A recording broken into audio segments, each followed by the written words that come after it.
Menjadi penghafal Al-Quran adalah cita-cita luhur yang perlu perjuangan gigih apalagi saat pandemi COVID-19. Namun semua rintangan tersebut tak menyurutkan semangat para santri dalam mempelajari Al-Quran. Seperti di Rumah Quran Asyalihin, Jakarta Selatan, demi mewujudkan cita-cita mulia para santri yang belajar dengan diberi fasilitas gratis. Berikut liputan selengkapnya.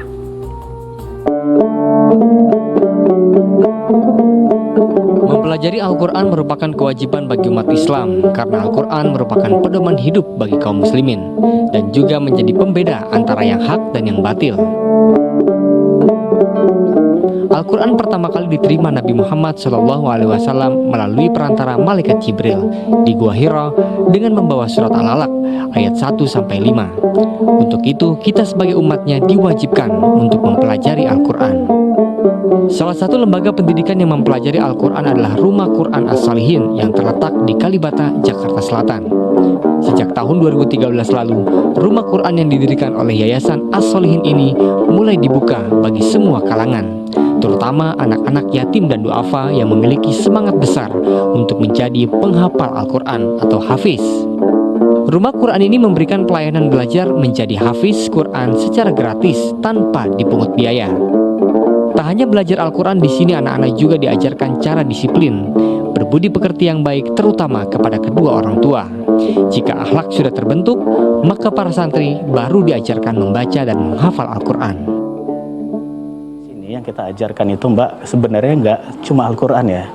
Yang pertama yang kita ajarkan di sini itu adalah disiplin anak-anaknya, terus akhlaknya, terutama kepada orang tua. Setelah itu baru kita fokus kepada Al-Quran. Kita mulai dulu dari Iqra seperti itu ya Mbak ya. Setelah itu baru kita mulai ke Al-Quran, cara baca yang baik, dan baru kemudian kita menganjurkan anak-anak itu untuk menghafal Al-Quran seperti itu Mbak. Meski di tengah pandemi COVID-19, semangat anak-anak dalam menghafal Al-Quran tak pernah luntur. Pembelajaran yang dilakukan pun menyesuaikan kebijakan yang berlaku. Dengan menaati protokol kesehatan yang ketat, seperti memakai masker, mencuci tangan, dan juga menjaga jarak. Adapun motivasi para santri menghafal Al-Quran ialah semata-mata mengharap pahala dan ridha Allah, dan bertekad menolong orang tua mereka masuk ke dalam surga.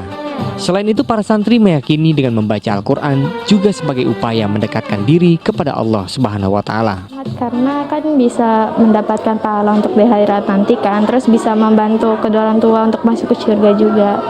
Terus banyak pahala untuk diri kita sendiri dan selalu berdekatan dengan Allah. Nah, kalau menghafal Al-Quran itu bisa menambah ilmu wawasan, bisa menambah pahala juga, dan bisa menambah pahala orang tua, dan bisa membuat kita itu menjadi lebih cerdas gitu. Untuk mengurangi kerumunan di tempat belajar, sebagian santri belajar secara daring. Kini terdapat 115 orang yang belajar di Rumah Quran As-Salihin. Mereka dibimbing satu demi satu oleh pengajar yang berkompeten di bidangnya dari berbagai kampus Islam ternama di Indonesia. Dengan adanya Rumah Quran gratis ini diharapkan bisa membuat banyak anak-anak tertarik untuk menjadi seorang penghafal Al-Quran sejak dini.